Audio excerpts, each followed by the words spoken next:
I find that with guys, like, it's baby steps, but if you trust a guy enough to say, hey, I'm not having a great day today, they're more likely to turn around and go, yeah, I had one of those days yesterday. Mm-hmm. And you can start connecting sort of slowly, but on a deeper level. Thank you so much for taking the time to chat with me today. I really appreciate it. Thank you. Thanks for having me. Of course. I loved your lucky day. I thought it was so great. Isn't it good? It's really good. It really took me, I don't mean this in a bad way. It took me by surprise and how much I enjoyed it. Yeah, me too. I know. Listen, the thing is, right, you make a movie and then you don't really hear from it. Like, they're off doing the post-production and they're editing and everything. And a couple of years later, it comes out and you can half remember it. You can remember the script. You can remember some of the days shooting, but you don't know how it's come together, or, you know what I mean? And I sat down to watch it last week and I was on the edge of my seat and I actually forgot that I was in it. So when I came on screen, I was like, oh yeah. I just thought it was so intriguing, suspenseful, takes you on this journey. You're on the edge of your seat and it kind of takes you in unexpected directions. Very twisty, turny, and I think people are going to really enjoy it. It's really entertaining. It is. It's completely entertaining from beginning to end, and I love like the human nature aspect of it. So I want to ask you, what would you do for $156 million? How far would you go? I'd just do what my character did. No, you would not. That's what's great about this premise. Like, what would you do for $156 million? Do you just kind of applaud the person in the store and go, wow, congratulations, that's amazing? Or if someone actually took some action and had a plan and then someone got hurt kind of by accident, do you get involved? Because suddenly there's a deal to be made. Do you get involved? I hope not, but like, maybe. I know, right? Like, I hope I wouldn't be tempted, but. Yeah, exactly. That's what's fun about it. Yeah, absolutely. Yeah. I mean, you could do a lot with that money. You could do good with that money too. I mean, so much good. Yeah. So what would you do with $156 million? Oh gosh. But look, obviously I'd have a great vacation and I'd upgrade my house a little bit and I'd give some away to my friends and family, but I'd still have lots left over. And this is going to segue really nicely into Movember. Oh, perfect. I'd love to set up a foundation for mental health and for addiction and depression and anxiety, where people could go and be treated for such things. So the reason why I brought this up is because I'm also an ambassador for Movember, and as you can see, I'm growing the mustache. Ooh. It's not entirely trustworthy.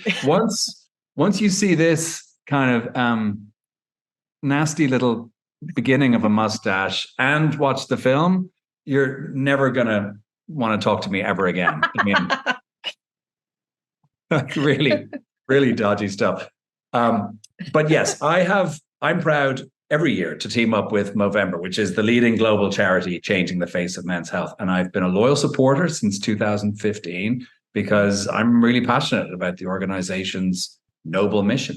And it's true that 4 out of 5 suicides are men. Did you know that? I didn't know that. Every suicide is a tragedy that affects over 100 people around that person. Oh, yeah. Which has a huge impact on families and communities. So Movember does incredible work around mental health and suicide prevention. And I feel like they really let guys know that being vulnerable is a superpower. Yeah, and absolutely it is. That's becoming a man of more words can actually save lives.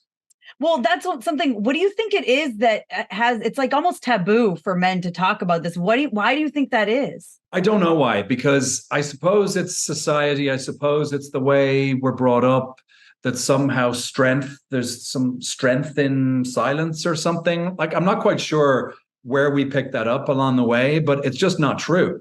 Yeah. That actually the strength comes from connecting to the people around you in a deeper way, from actually sharing what's going on for you right now, especially if you're finding things tough, And that way people don't know what you need until you tell them. And I find that with guys, like, it's baby steps, but if you trust a guy enough to say, hey, I'm not having a great day today, they're more likely to turn around and go, yeah, I had one of those days yesterday. Mm-hmm. And you can start connecting sort of slowly, but on a deeper level. I think there is a bit of trust that comes into it, because we'd rather talk about sports or movies or anything, really, anything else. But yeah, I think it's about getting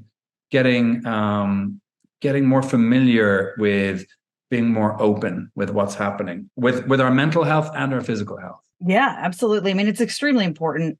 So I love when organizations come together and do this. So what do you think it is about Movember and what they do that makes you so passionate about them? For me, it's the messaging. They do other stuff as well, with medical research and this whole prostate cancer aspect of it. But for me, it's the messaging for men, so that we can actually get the word out that there's the communication and the connection is really the key through which you walk into healing and recovery. We're all dealing with the you hear this a lot, but it's a cliche because it's true. Childhood trauma. We have to process our childhood trauma, or we're gonna get stuff that goes wrong in our lives as adults. Well, not wrong, that's the wrong word, but stuff that blocks us from living our lives, from living our healthy lives.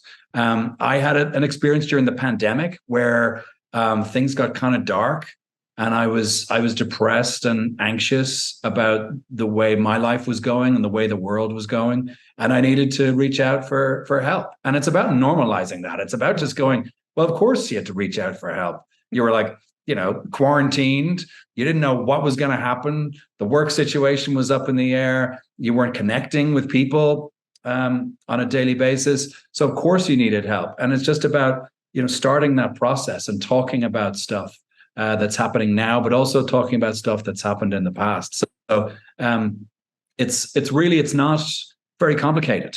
It's quite straightforward. But I think more and more so, and I think the women in our lives as well want us to process this stuff and talk about this stuff more.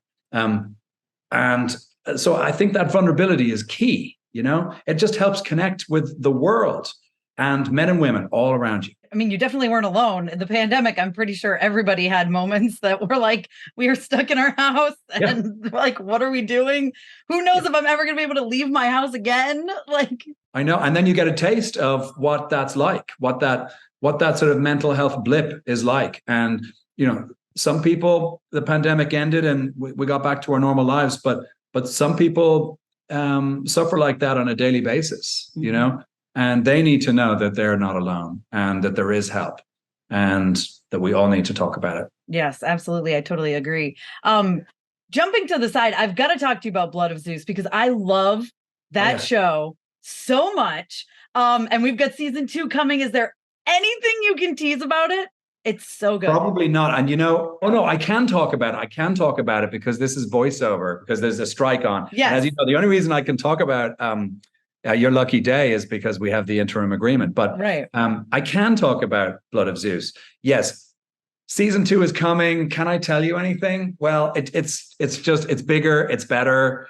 It takes everything that was great about season 1 and just doubles down on all of it. Zeus is still a very naughty boy, and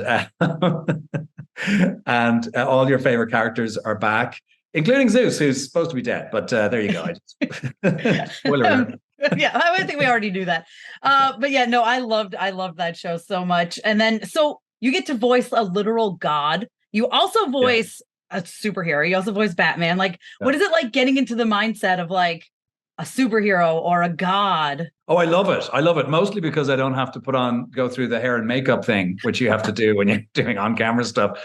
But it's interesting. So for me, I think it's important with like Zeus. It was important to have someone in mind when I was doing it. So for me, it was, even though I don't sound anything like him, for me, I was thinking Jeremy Irons. because he's got that like power and gravitas, you know. So Mhm. as long as I kept thinking Jeremy Irons, it seemed to work out. But I also, in season one, I was also the old man, which is Zeus's earthly sort of, that's how he appears on Earth. Mhm. Um, and that was different. I don't know how I found that voice. I think it had something to do. I once played George Washington in a History Channel thing, and and I was sort of using that George Washington voice that I used. So I sort of recycled it, changed it, and brought it back. So I love doing voice work. It's one of my passions, and I'm just so glad that I get the opportunity to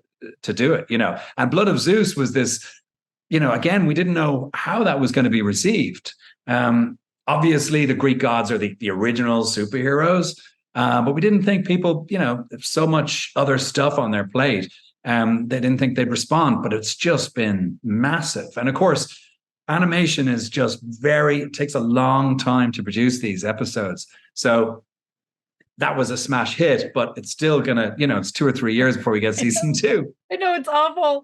Like, it's like, why you make me wait? I get it. I know why, but it is like, oh man, I'm Greek. So my maiden name is Alexopoulos, very different than Smith. There you so go. I immediately was in on this from the start. But it's so good. And I've talked to so many people about it, and everyone's like, do you happen to know when season 2 is coming? I'm like, we don't know, but like soon, I think. Yeah, so, exactly. That's all we've been told too. Yeah. It's frustrating, but it is coming. Yes. Awesome. Well, congratulations on everything you do. And thank you so much for taking the time today. Thank you. And if you want to become a Mo bro or a Mo sister, go to Movember.com and find out how you can donate. Perfect. Thank you so much for your time. And your lucky day. It's coming. And your lucky day. It's so good. It's so good. It's so good. Video on demand, November 14th. Okay. Yes. All right. Thank you so much. Thanks, Tessa. Bye-bye.